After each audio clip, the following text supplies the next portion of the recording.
শান্তি সংঘের যে শারদোৎসব 2025 আপনারা সকলেই জানেন, এর আগেও দেখেছেন বা আমাদের কুটি পুজোতেও এসছেন যে স্বনামধন্য শিল্পী সুশান্ত পালের হাত ধরে গত বছর থেকে এই পুজোটা এই যাদবপুর জোনের মধ্যে তৈরি হয়েছে নতুন করে। কারণ আমরা খুব বড় করে পুজো আগে করতাম না, গত বছর থেকে সুশান্ত পাল হাত ধরে এই পুজোটার এসকালেশন হয়েছে মূলত।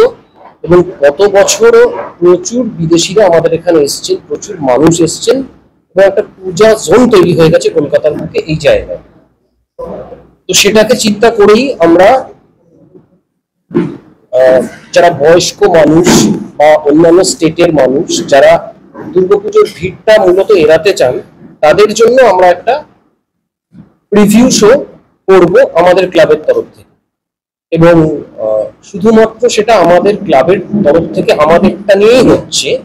এবং সুশান্তদা বিস্তারিত ভাবে বলবেন। আমাদের মূল উদ্দেশ্য হচ্ছে এই মানুষগুলো যাতে ফাঁকায় সুস্থভাবে প্রতিমা দর্শন করতে পারেন। এবং আমরা যেটা ডিসিশন নিয়েছি যে আমরা 100 টাকা টিকিট রেখেছি, অন্যান্য প্রিভিউ শো এর মতো কয়েক হাজার টাকার টিকিট নয়, 100 টাকা এবং কাপল এন্ট্রি 150 টাকা। তো সেটা অনলাইনে হবে, আমরা টাই আপ করেছি জোম্যাটোর সাথে। যে রেভিনিউটা সেখান থেকে আসবে এই 5 দিনের প্রিভিউ শোতে, সেই এন্টায়ার রেভিনিউটা আমরা ইসকনকে ডোনেট করতে চাই। কারণ তারা যে কাজটা করেন সমাজের জন্য, তাদের সাথে আমরা থাকতে চাই। এবং দুর্গাপুজো থেকে এই যে একটা ভাবা যে এই রেভিনিউটা আমরা একটা ভালো কাজে, সামাজিক কাজে ব্যবহার করব, মূলত তার জন্যই আজকের এই প্রেস কনফারেন্সটা ডাকা। প্রভুজিও এসছেন, ওনাকেও আমরা আমাদের বক্তব্যটা জানিয়েছিলাম যে আমরা এটা করতে চাই। এবং উনি আজকে সামনাসামনি এসে দেখলেন যে কি কর্মকাণ্ড চলছে আমাদের এখানে বা কি এক্সটেন্টে আমরা পুজোটা নিয়ে ভাবছি। তো ওনাকেও ধন্যবাদ জানাই, কৃতজ্ঞতা জানাই আজকে আমাদের মধ্যে এসছেন। আমাদের ন্যাশনাল অ্যাওয়ার্ডি শিল্পীও যেমন রয়েছেন আমাদের সাথে, যাদের টাই আপ হয়েছে জোম্যাটোর, তারাও এসছেন। তো আমি সুশান্তদাকে বলবো এই বিষয়টা নিয়ে 2-4 কথা বলার জন্য। নমস্কার, শুভ সন্ধ্যা। বাপ্পাদিত্য একটু আগে বললেন যে কোন উদ্দেশ্যে আজকে আমরা একত্রিত হয়েছি। এবং দুর্গাপুজো আজকের দিনে কলকাতায় শুধুমাত্র একটা পুজো নয়, শুধুমাত্র একটা উৎসব নয়, এটা শিল্পের ক্ষেত্র তৈরি হয়ে গেছে, যেখানে আমাদের মতো শিল্পীদেরকে সুযোগ করে দেওয়া হয় যে আমাদের ভাবনা মানুষের সামনে উপস্থাপনা করবার জন্য। এবং আমরা চেষ্টা করি যে এটা অন্য আঙ্গিকে দুর্গাপুজোর ক্ষেত্রে দুর্গা পুজোটাকে উপস্থাপনা করবা, এবং তার কোনো ব্যতিক্রম এবছরে থাকছে না। যেটা বাপ্পা বললেন যে এবছর দুর্গাপুজো ফেস্টিভ্যাল প্রিমিয়ার, যেটা 18 তারিখ থেকে 22 তারিখ পর্যন্ত আমরা কেন্দ্রীয় শান্তি সংঘের মণ্ডপের একটা টিকিটিং শো করছি। এবং দেখুন, দুর্গাপুজো আজকের যে উদ্যোক্তারা যেটা করছেন, আজকে প্রায় 2.5 মাস ধরে আমি কেন্দ্রীয় শান্তি সংঘের মাথায় কাজ করছি, এবং প্রায় 50, কোনো সময় 60, কোনো সময় 100-রও বেশি মানুষ আমার সঙ্গে কাজ করছে। আমার মনে হয় এর থেকে বড় সামাজিক উৎসব আর কিছু নেই, বা সামাজিক সচেতনতা আর কিছু নেই, যে একটা ইন্ডাস্ট্রি তৈরি হয়ে গেছে এবং এতগুলো মানুষের জীবিকা নির্বাহ করছে এরকম একটা উৎসবকে কেন্দ্র করে। এবং তারপরেও যে এটা কিন্তু সার্বজনীন উৎসব, সুতরাং অনেকের দ্বিমত থাকতে পারে যে কেন টিকিটিং, কিন্তু সার্বজনীন উৎসবের যে সার্বজনীনতাটা সেটা কিন্তু থাকছেই। যে দ্বিতীয়ার দিন থেকে যখন আমরা সাধারণের জন্য আমাদের পুজো দ্বার ওপেন করে দেবো, সেটা নর্মালি অ্যাজ ইউজুয়াল যেভাবে সবাই এসে ঠাকুর দেখেন বা পুজো উপভোগ করেন তারা দেখতেই পারবেন, সেটা ওপেন টু অল। সেখানে কোনো রকম টিকিটিং শো থাকছে না। টিকিটিং শোটা স্পেশালি ফর দোজ পিপল যারা বাইরে থেকে আসছেন, যারা অন্য স্টেট থেকে আসছেন, অন্য কান্ট্রি থেকে আসছেন। এবং আমাদের কলকাতাতেও অনেক বয়স্ক মানুষ থাকেন যারা হয়তো ওই ভিড়টা, পুজোর সময় যে ভিড়টা, সেটাকে অ্যাভয়েড করতে চান, নিরিবিলিতে পুজোটা দেখতে চান। অনেক সাংবাদিক বন্ধুরা আছেন যারা পুজোটাকে শুট করতে চান বিভিন্ন মাধ্যমে। তাদের জন্য কিন্তু এই প্রিভিউ শোটা বা এই প্রিমিয়ার শোটা কিন্তু খুব ইম্পর্টেন্ট আমাদের মনে হয়েছে। সেই জন্যে 18 থেকে 22 তারিখ তাদের জন্য বিকেল সন্ধ্যা 6টা থেকে পরের দিন ভোর 3টে পর্যন্ত আমাদের পুজো দ্বার ওপেন থাকবে। এবং বাপ্পার আরেকটা খুব ভালো ইনিশিয়েটিভ, যে এইরকম যে ফান্ডটা এখান থেকে জেনারেল মানে যেটা জেনারেট করবে, সেটাও আরেকটা সামাজিক উদ্যোগে বা আরেকটা মহৎ কাজে কিন্তু তারা প্রভুজি এসছেন, যে ইস্কনে তারা প্রভুজি এসছেন যে ইস্কনের হাতে তুলে দেবেন। তা আমার মনে হয় এটা আরেকটা সচেতনতা, দুর্গাপুজোর আরেকটা নতুন দিক খুলছে, আরেকটা দিগন্ত খুলছে, যে দুর্গাপুজো যেমন সারা পৃথিবীকে কাছে আমাদেরকে ছড়িয়ে দিতে হবে, আমাদের এই উৎসবটা, আমাদের এই শিল্পটা মানুষকে দেখার সুযোগ করে দিতে হবে, এবং তার সঙ্গে আমাদের যে সামাজিক দায়বদ্ধতা কেন্দ্র করে যে দুর্গাপুজোটা হয় সেটাও তার ব্যাপ্তিটা এইভাবে ঘটে। থ্যাংক ইউ বাপ্পা, কেন্দ্র শান্তি সংঘ এরকম একটা উদ্যোগ নেওয়ার জন্য। আমি প্রভুজিকেও বলবো এই ইনিশিয়েটিভটা নিয়ে একটু বলতে। তার আগে আমি কৌস্তবকে বলছি district.in যারা আমাদের সঙ্গে টিকিটিং পার্টনার, তার একটু টিকিটিং ফরম্যাটটা নিয়ে যদি কৌস্তব আমাদেরকে একটু বলে। আমাদের টিকিটটা লাইভ হবে হচ্ছে রবিবার সকাল 12টা থেকে। আর district.in ওয়েবেও পাওয়া যাবে, ডিস্ট্রিক্ট অ্যাপও অ্যাভেলেবেল আছে। টিকিটের 4টে ক্যাটাগরি আছে, যেটা বাপ্পাদা বললেন যে 100 টাকা হচ্ছে সিঙ্গেল এন্ট্রি, যেটা 18 থেকে 22 মধ্যে যে কোনো দিন ওয়ান টাইম এন্ট্রি পাওয়া যাবে। কাপল এন্ট্রি হচ্ছে 150 টাকা, আমরা গ্রুপ অফ 3 রেখেছি হচ্ছে 250 টাকা, আর একটা ফ্যামিলি 300 টাকা 4 জনের। এই সবগুলোই ওয়ান টাইম প্রিভিউ, মানে একবার যদি আমাদের ওখান থেকে যদি রিডিম হয়ে যায় ব্যাস একবারই প্রিভিউ করতে পারবে একটা টিকিট। এটা টিকিটটা আমরা পরশু দিন থেকে ছেড়ে দেবো অনলাইন, তারপরে টিকিট পাওয়া যাবে। থ্যাংক ইউ প্রভুজি, যদি আপনার একটু অভিজ্ঞতা ছিল। जय जगन्नाथ, हरे कृष्णा। दुर्गा पूजो পুরো বিশ্বতে যে কলকাতায় সেলিব্রেশন হয়, পুরো বিশ্বতে লোক এই সময়ের জন্য অপেক্ষা করে।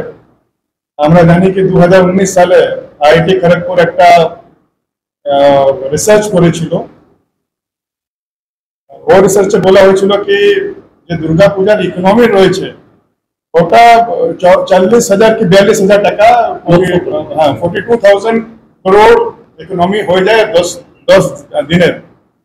আজকে 2024 সালে লাস্ট ইয়ার যখন আবার ওরা রিসার্চ করলো তো পেলো এটা ওরা বললো কি প্রায় 80,000 কোটি টাকার ইকোনমিটা হয়ে গেছে দুর্গা পুজো, 10 ডাবল হয়ে গেছে 3-4 বছরের মধ্যে। আমরা জানি কি দুর্গা পুজোর ইকোনমিটা হচ্ছে এটা যে টাকাটা জেনারেট হয়ে কোথায় যায়, এটা সামান্য যারা ঢাকি রয়েছে, আমরা জানি কি আমাদের বাংলার গ্রামে গ্রামে যারা চাষিরা চাষ করে ওরাই দুর্গা পুজো এসে ঢাকু বাজায়। তো আপনাদের ইকোনমিক টাকাটা ঢাকির পাশে চলে যাচ্ছে, তারপরে পান্ডাল যারা করছে ওদের পাশে যাচ্ছে, যত লেবার মিস্ত্রি রয়েছে ওদের পাশে যাচ্ছে, আমাদেরকে আর্টিস্টদের পাশে যাচ্ছে। তো সোসাইটির টাকা সোসাইটিকে আবার সোসাইটি ভালোভাবে চলে ডিস্ট্রিবিউট হয়ে যাচ্ছে। তো এটা আমরা খুব সাধুবাদ জানাই কি আমরা দেখি কি কিরকম লাস্ট 4-5 বছরে দুর্গা পুজো যেটা ফোকাসটা রয়েছে ওটা খুব পুরো বিশ্বতে ছড়িয়ে যাচ্ছে, কীর্তিটা ছড়িয়ে যাচ্ছে। ইউনেস্কো হেরিটেজ ট্যাগ পাওয়ার পরে এখন অনেক বিদেশি লোক আসে এই সময়, যেরকম বাপ্পাদা বলছিলেন, সুশান্ত দা বলছিলেন, অনেক লোক দেখতে আসে। আমাদের ইসকনের অনেক ভক্ত আসে, ওরাও দেখতে চায়, কিন্তু অনেকবার ভিড়ে জানে কেন কি এত প্রেশার থাকে, লম্বা লম্বা লাইন থাকে, বিদেশিদের একটু সমস্যা হয়ে যায়। এটা খুব ভালো উদ্যোগ, যারা করতে পারবে দুর্গাপুজোর থেকে আগে কিছুদিন আগে ওরা এরকম পার্টিসিপেট করে সুস্থভাবে দর্শন করতে পারবে। তো এটা খুব ভালো উদ্যোগ, আর আমরা ধন্যবাদ জানাই যে থট অ্যাবাউট ইসকনের ওরা মনে করলো কি এটা যেটা হবে জেনারেট হবে ফান্ড ওটা ইসকনকে দান করা হবে। প্রভুপাদ একজন বাঙালি, উনি হচ্ছেন ইসকনের ফাউন্ডার আচার্য।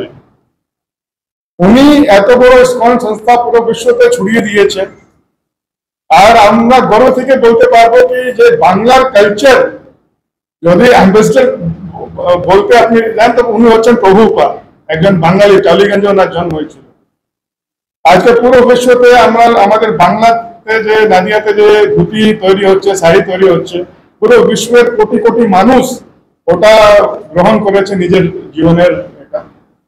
আর কোটি কোটি মানুষ ভারতে আসছে, মায়াপুরে আসছে, বাংলাতে ঘুরতে আসছে, যেটা ট্যুরিজম ব্যবসা যে ইন্ডাস্ট্রি রয়েছে ওটাও বাড়ছে।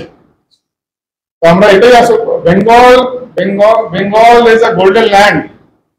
আমরা জানি যে এখানে কালচার রয়েছে, এখনো কালচার শেষ রয়েছে, এখনো পাড়া পাড়াতে আপনারা চলে যান, সবাই যখন দুর্গা পূজা থেকে আগে থেকেই প্ল্যান করতে শুরু করে দেয়।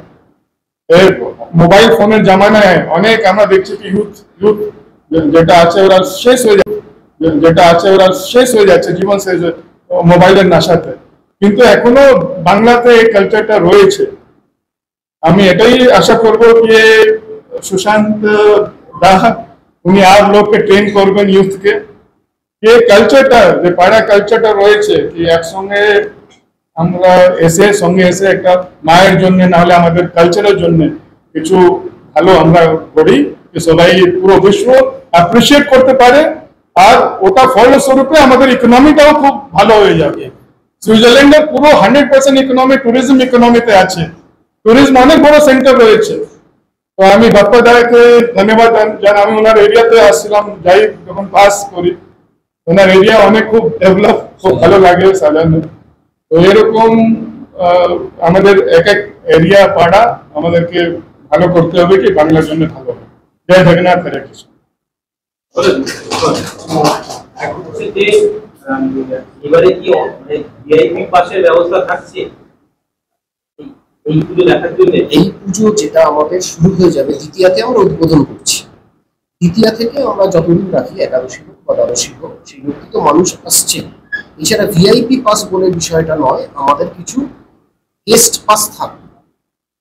হ্যাঁ, ধরো এই দুর্গাপুজোর তৈরি হওয়ার পেছনে তো অনেক কর্পোরেটস আছে বা অনেক মানুষের সাহায্য আছে, তাদের পরিবারের জন্য আমরা একটা গেস্ট পাস করব। হচ্ছে যে স্পেশাল অটিজমের যে সমস্ত বাচ্চারা স্পেশাল চায়, আসলে দেখতে ওই ঘরের মধ্যে আসতে পারে, তাদের জন্য আলাদা ব্যবস্থা থাকছে, র্যাম্প থাকছে, হুইল চেয়ার থাকছে। আমাদের কবে থেকে থাকছে সেটাই? সেটা আমাদের 22 তারিখ উদ্বোধন, যেদিন সেদিন থেকেই সেই ব্যবস্থা আমাদের থাকছে। এছাড়া আমাদের টিকিটিং শো এর সময় যদি এরকম কেউ আসে, তাদের জন্য একই রকম ব্যবস্থা আমরা রাখবো।